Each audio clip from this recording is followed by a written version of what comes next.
Uma cidade inteira foi abandonada. O que realmente aconteceu? O mistério de Cinder ecoava pelos vales esquecidos, uma melodia fantasmagórica que poucos ousavam ouvir. Cinder, antes um vibrante centro de inovação e vida, jazia agora em ruínas, um monumento macabro à partida abrupta de seus habitantes. Ruas outrora movimentadas estavam agora cobertas por uma camada espessa de poeira e teias de aranha.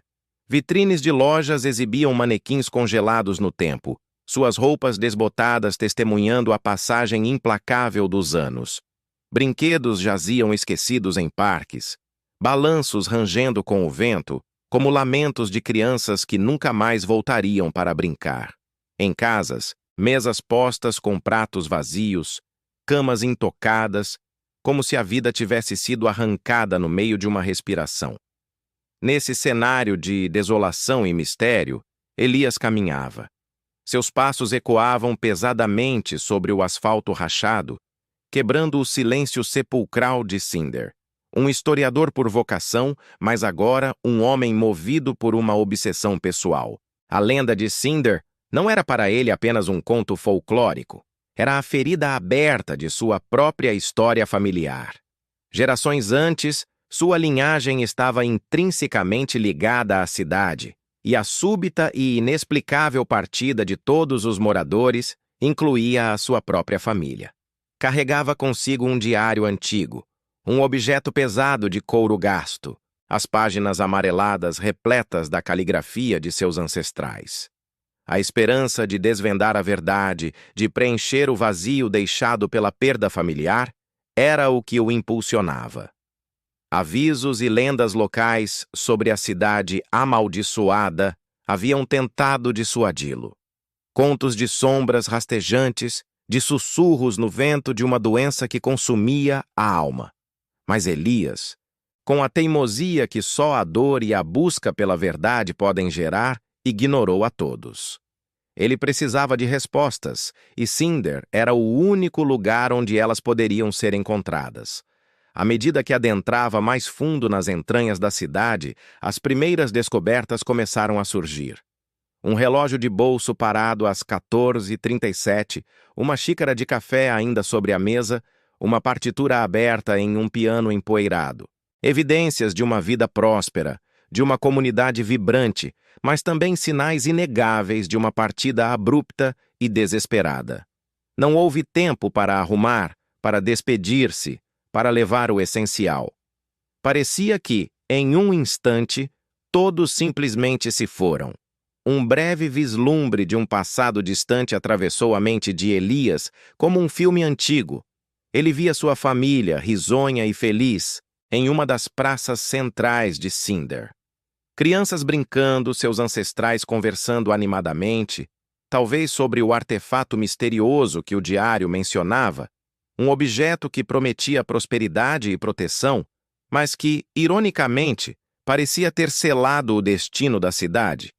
A imagem se desfez tão rapidamente quanto surgiu, deixando Elias com um sentimento de perda ainda mais profundo. A tensão começou a crescer.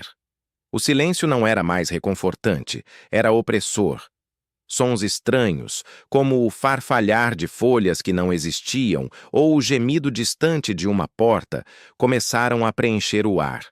Sombras dançavam nas periferias de sua visão, fazendo-o virar-se bruscamente apenas para encontrar o vazio. Uma sensação perturbadora de não estar sozinho se instalou, um arrepio na espinha que o fez questionar sua própria sanidade. Seriam apenas ecos do passado, ou algo mais sinistro o observava? Em uma das casas, entre pilhas de livros e móveis cobertos, Elias encontrou um pequeno gravador de voz antigo. Com as mãos trêmulas, ele apertou o botão de play. A voz, distorcida pelo tempo e pela má qualidade da gravação, falava de uma doença que se espalhava, de uma maldição que caía sobre Cinder, e mais chocante, da traição de um líder.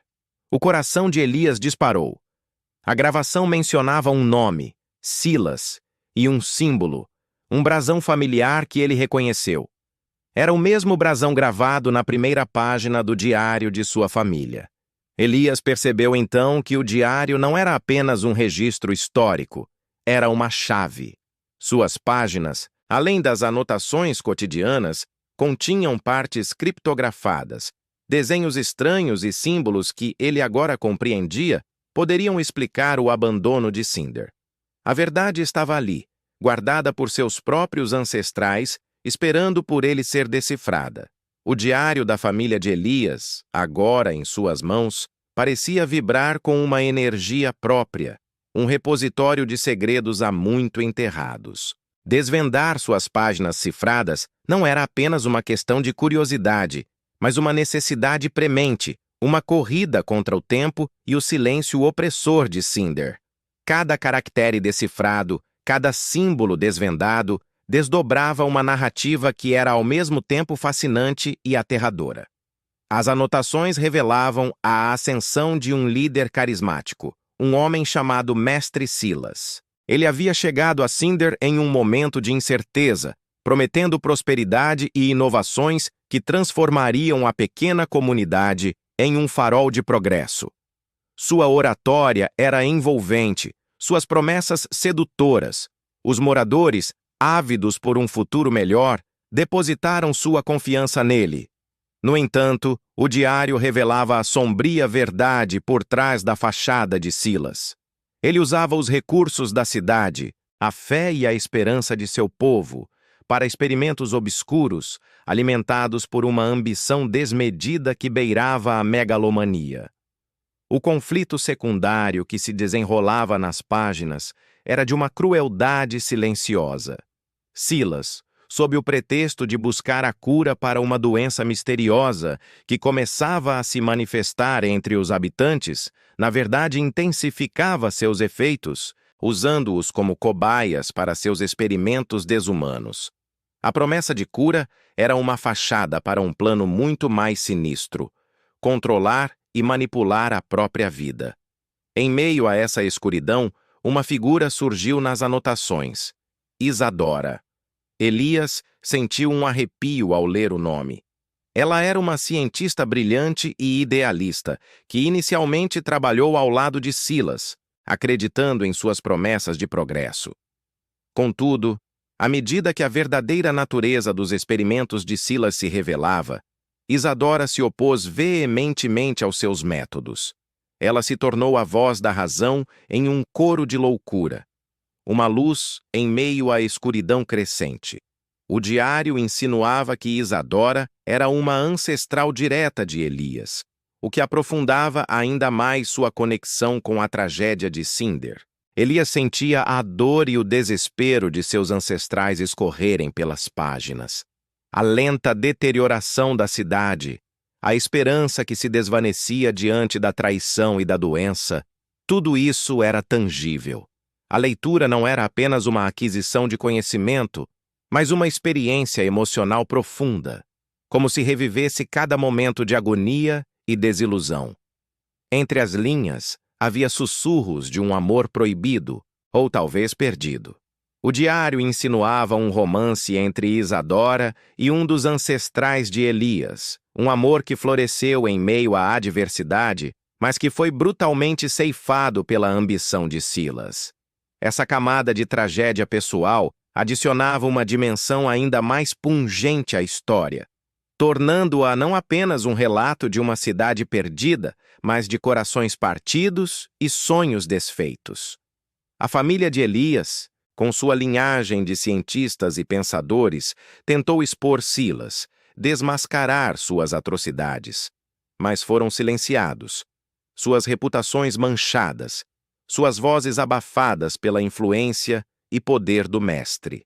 A vingança, no entanto, parecia ser um legado que atravessava as gerações, uma chama que nunca se apagou. A leitura do diário trouxe consigo uma ameaça presente. Elias descobriu que Silas não estava completamente desaparecido. Seus experimentos, ou talvez seus seguidores leais, ainda poderiam estar ativos na cidade como sombras persistentes de um mal que se recusava a morrer. Um novo medo se instalou. No entanto, Em meio a essa revelação sombria, o diário oferecia uma pista crucial. Isadora, em sua genialidade e desespero, havia trabalhado em um último refúgio e elaborado um antídoto, escondido em algum lugar de Cinder. A esperança, por menor que fosse, reacendeu-se. Enquanto Elias absorvia essas revelações, um símbolo de Silas gravado em uma parede de um antigo laboratório chamou sua atenção. Não era apenas um símbolo, era um aviso. Uma sensação gélida percorreu sua espinha. Ele não estava sozinho. Estava sendo observado, talvez seguido. Os olhos do passado, ou de seus remanescentes, estavam sobre ele. A busca pelo antídoto de Isadora transformou-se numa corrida contra o tempo, e Elias, munido apenas das anotações criptografadas e de sua própria intuição, embrenhou-se ainda mais nas ruínas labirínticas de Cinder. Cada passo era um eco do passado, e as armadilhas deixadas por Silas ou seus remanescentes testavam sua coragem. Pisos falsos desabavam em abismos escuros, portas se fechavam com estardalhaço e sons fantasmagóricos pareciam persegui-lo, tudo projetado para dissuadir qualquer intruso. Mas Elias não era qualquer intruso. Ele era um elo vivo com a história de Cinder, e a verdade o impulsionava. Finalmente, após horas de exploração tensa e perigosa, Elias chegou ao último refúgio de Isadora. Não era um abrigo, mas um laboratório secreto, oculto sob as fundações de um antigo observatório, um lugar onde a luz da ciência se confrontava com a escuridão da ética. As paredes do laboratório ainda retinham o cheiro de reagentes químicos e o silêncio pesado de experimentos interrompidos. Ali, ele viu a extensão da crueldade de Silas. Frascos com amostras desconhecidas, equipamentos de tortura científica e diários de bordo que detalhavam a degradação humana em nome do progresso. No centro da sala, sobre uma bancada empoeirada, jazia o que parecia ser o diário final de Isadora, aberto em uma página. Ao lado, um pequeno frasco, contendo um líquido de coloração âmbar. O antídoto. As últimas anotações de Isadora revelavam seu sacrifício. Ela havia dedicado seus últimos dias a sintetizar a cura, sabendo que talvez nunca pudesse entregá-la. Havia vestígios de um confronto final, a tinta borrada em algumas páginas, como se escrita às pressas, e uma cadeira virada, sugerindo uma luta. Isadora havia resistido, lutado até o fim para proteger sua criação. Elias segurava o frasco, sentindo o peso da história em suas mãos. O antídoto e a verdade. Ele podia expor Silas, mesmo que postumamente, manchar seu nome e o de sua família de uma vez por todas, buscando a vingança que seus ancestrais não puderam concretizar. A raiva borbulhava em seu peito, um desejo ardente de justiça. Mas ao olhar para o frasco, para o legado de Isadora, uma outra emoção o invadiu: a redenção. A verdadeira redenção, percebeu Elias, não estava em perpetuar o ciclo de ódio e vingança. Estava em honrar o sacrifício de Isadora, a memória de sua família, e garantir que a história de Cinder servisse como um aviso, não como um segredo sombrio. Ele não buscava vingança, mas sim a prevenção, a iluminação. A verdade de Cinder não era uma maldição, mas uma tragédia humana, um lembrete do que acontece quando a ambição se sobrepõe à ética. Com o coração mais leve, Elias dedicou-se a documentar tudo. Tirou fotos, copiou as anotações de Isadora e catalogou as evidências do laboratório de Silas. Ele garantiria que o mundo soubesse a verdade. O antídoto, ele o selou cuidadosamente e, ao deixar Cinder, o enviou a uma instituição de pesquisa renomada, com uma carta anônima explicando sua origem e a importância de ser estudado para o bem da humanidade, não para o mal. Ao deixar as ruínas da cidade, Elias carregava o peso da história, mas também a esperança. A perda de sua família ainda era uma ferida, mas agora Ele entendia seu propósito. Cinder não era mais um mistério a ser desvendado, mas uma lição a ser aprendida.